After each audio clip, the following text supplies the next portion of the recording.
গাজীপুরের একটি ফার্মাসিউটিক্যাল কোম্পানিতে শ্রমিক অসন্তোষ চলছে, তবে বাকি কারখানাগুলোতে স্বাভাবিক রয়েছে ওষুধ উৎপাদন। এ নিয়ে আরও জানাতে গাজীপুর থেকে যোগ দিচ্ছেন সহকর্মী আবুল হাসান। হাসান, কি কারণে ওই কারখানাটির শ্রমিকরা অসন্তোষ প্রকাশ করেছেন, সেখানকার পরিস্থিতি কেমন?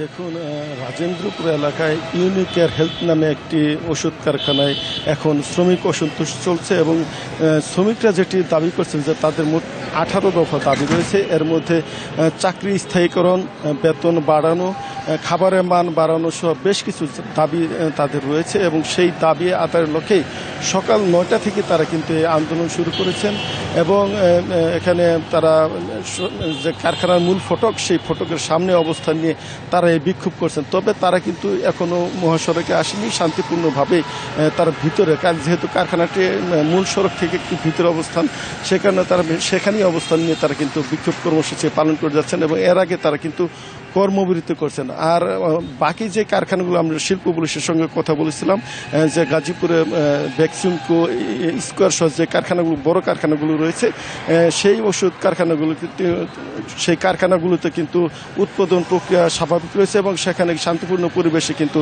শ্রমিকরা কাজ করছেন বলে এখানকার শিল্প পুলিশের যে পুলিশ সুপার আছেন তিনি আমাদেরকে নিশ্চিত করছেন।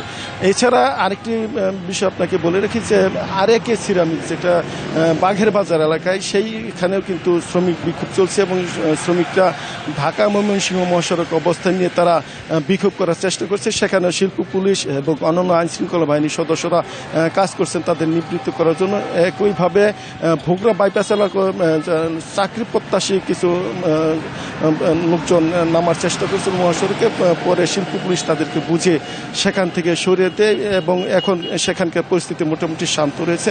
শিল্প পুলিশ যেটি বলছেন যে যারা শ্রমিক তারা মূলত ভিতরে কাজ করেন, এখানে ওষুধ কারখানাগুলোতে বেশ কয়েক দফা, অনেক কারখানায় 21 দফা, কোনো কারখানায় 18 দফা বিভিন্নভাবে কিন্তু তারা দাবি দেওয়া করছেন এবং শিল্প পুলিশ বলছেন যে এই সকল ব্যাপারে তারা ঊর্ধ্বতন কর্তৃপক্ষ যারা রয়েছেন কারখানায় তাদের সঙ্গে আলাপ আলোচনা করছেন এবং যারা শ্রমিক তাদেরকেও সাথে নিয়ে কথা বলছেন এবং তারা আলাপ আলোচনার মাধ্যমে চাচ্ছেন যে এই বিষয়টা সমাধানের জন্য। এর মধ্যে কিন্তু বেশ কিছু কারখানায় তারা আলাপ আলোচনার মাধ্যমে সমাধান করতে পেরেছেন বলে শিল্প পুলিশ থেকে আমাদেরকে জানানো হয়েছে। এবং আইন শৃঙ্খলা রক্ষায় কিন্তু শিল্প পুলিশের পাশাপাশি মহানগর পুলিশ, জেলা পুলিশ এবং অন্যান্য আইনশৃঙ্খলা বাহিনীর সদস্যরা কাজ করে যাচ্ছেন এবং এখন পর্যন্ত আমাদের কাছে যে তথ্য রয়েছে বেশিরভাগ কারখানা কিন্তু চালু রয়েছে এবং কোনো ধরনের অপ্রীতিকর, বড় ধরনের অপ্রীতিকর খবর আমরা কিন্তু এখনো পাইনি। এই ছিল গাজীপুরের শিল্প কারখানার সর্বশেষ পরিস্থিতির খবর।